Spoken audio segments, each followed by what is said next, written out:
नमस्कार दोस्तों। रीट पात्रता परीक्षा 2024-25 और साथियों, आज का पेपर अपना रहेगा हिंदी। अगर आपने भाषा फर्स्ट के रूप में हिंदी को ले रखा है तो ये 30% आपके लिए बहुत ही महत्वपूर्ण है।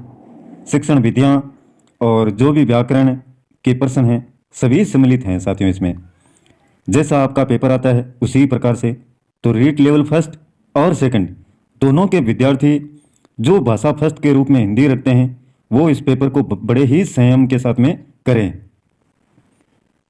31 का प्रश्न साथियों किंडरगार्टन शिक्षण विधि के संबंध में सत्य कथन है। इनमें से देखिए आप, यह एक अमनोवैज्ञानिक प्रणाली है। यह उच्च माध्यमिक स्तर के विद्यार्थियों के लिए अधिक उपयोगी है। कुक महोदय ने इस विधि को निश्चित रूप प्रदान किया है।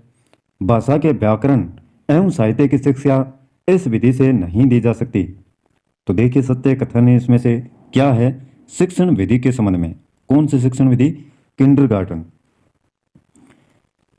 बाकी प्रश्नों के साथियों ऑप्शन नहीं पढ़े जाएंगे, सिर्फ प्रश्न को पढ़ा जाएगा। ऑप्शन आप देखते रहें। जहां पर भी ऐसा लगे कि वीडियो तेज चल रहा है तो वीडियो को प्यूज कीजिएगा और प्रश्न को आराम से पढ़ें। फिर ऑप्शन देखें। 32 का प्रश्न है बेसिक शिक्षा प्रणाली में भाषा की शिक्षा निम्नलिखित में से किस माध्यम से दी जा सकती है? ये ऑप्शन है इसके लिए। 33 का प्रश्न है भाषा शिक्षण के संदर्भ में व्यक्तिक अनुदेशन प्रणाली की क्या सीमा है? 34 का प्रश्न देखेंगे साथियों, इनमें से कौन सा परिविकसित अध्ययन उपागम का सोपान नहीं है? देखिए शिक्षण विधियां इसी प्रकार के आपके आएंगे और यही प्रश्न आपको देखने को मिलेंगे। प्रश्न नंबर 35 है सर्वप्रथम सरल तथा समान आकृति के वर्णों को लिखवाना प्रारंभ करवाएं। उल्लेखित बात किस स्तर के विद्यार्थियों हेतु कही गई है? ये देखें ऑप्शन। 36 का प्रश्न है भाषा कौशलों में से अभिव्यक्ति कौशल है।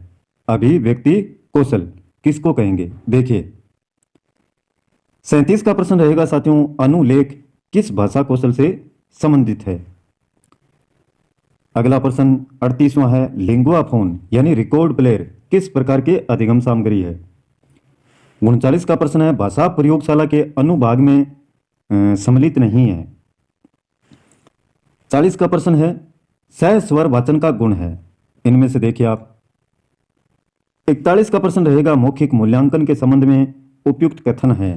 ये चारों आराम से वीडियो को रोककर पढ़ें और फिर इसका उत्तर देने का प्रयास कीजिए। 42 का प्रश्न है मूल्यांकन उद्देश्यों की प्राप्ति की सीमा का निर्णय करने की प्रक्रिया है। मूल्यांकन की यह परिभाषा किसकी है? तो इनमें से देखें आप। 43 का प्रश्न रहेगा विद्यार्थी की सीखने संबंधी कठिनाइयों को दूर करते हुए करवाए जाने वाला शिक्षण कहलाता है। विद्यार्थी की जो सीखने संबंधी कठिनाइयां हैं साथियों उनको दूर करते हुए करवाए जाने वाले शिक्षण को क्या कहते हैं? 44 का है सतत एवं व्यापक मूल्यांकन का दोष है। 45 का प्रश्न रहेगा साथियों उपलब्धि परीक्षण के निर्माण में कितने पदों का प्रयोग किया जाता है? इसके बाद में साथियों ये एक गद्यांश है, इसको आप आराम से पढ़िएगा और पढ़ने के बाद में फिर नीचे दिए गए जो 46 से 50 तक प्रश्न हैं उनके उत्तर देने का प्रयास कीजिएगा। 46 का प्रश्न है साथियों सदैव शब्द का सही संधि विच्छेद है और ये ऑप्शन है इसके लिए। 47 का प्रश्न रहेगा निम्नलिखित में से विष शब्द का पर्यायवाची शब्द है विष। विरोधी शब्द का विलोम क्या होगा इनमें से? 49 का प्रश्न है गद्यांश में प्रयुक्त मनोदशा शब्द से क्या आशय है? और 50 का प्रश्न है मनुष्य शब्द है क्या है? अवयव, भाववाचक संख्या, जातिवाचक संख्या या व्यक्तिवाचक संज्ञा। फिर एक गद्यांश है साथियों ये और इसको पढ़ेंगे सबसे पहले और 51 से 55 तक के जो प्रश्न हैं उनके उत्तर देने बाद में। तो वीडियो को यहीं रोकें, आराम से पहले पढ़ें और फिर उसके बाद में जवाब देने का प्रयत्न कीजिए। 51 का प्रश्न रहेगा अमूल्य का अर्थ है। 52 का है निधियां शब्द का एक वचन होगा। 53 का है उन्हीं के कारण पृथ्वी मातृभूमि की संज्ञा प्राप्त करती है। वाक्य में कौन सा काल है? 54 का प्रश्न रहेगा भाव शब्द है, और 55 का है अचेतन शब्द का उपयुक्त अर्थ है। ऑप्शन देखते रहें साथ साथ में। 56 का प्रश्न है वाक्य के कितने अंग माने गए हैं, और 57 का है रचना के आधार पर वाक्य का प्रकार है। 58 का प्रश्न दो शब्दों को जोड़ने के लिए प्रयुक्त विराम चिन्ह कहलाता है। ढाक के 3 पात लोकोक्ति का सही अर्थ है।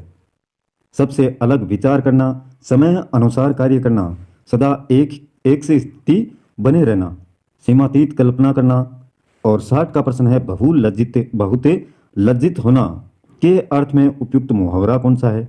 गढ़ों पानी भरना पड़ना, टोपी उछालना, घोड़े बेचकर सोना, या डंका बजाना। तो साथियों ये पेपर है हिंदी का आपका रीट लेवल फर्स्ट और आपका सेकंड के लिए। जितने भी विद्यार्थी तैयारी कर रहे हैं साथियों, इस पेपर को अच्छे से करना चाहिए उनको। और लास्ट में देखिए 30 प्रश्नों में से आपके कितने सही हो रहे हैं। वीडियो पसंद आए तो लाइक कीजिएगा, और चैनल को सब्सक्राइब नहीं किया तो वो भी कर लें, जिससे लगातार यह मॉडल पेपर आपको प्राप्त होते रहें। आज के लिए बस इतना ही। कल फिर मिलते हैं एक नए वीडियो, नए टॉपिक और नई जानकारी के साथ में। तब तक के लिए जय हिंद, जय भारत।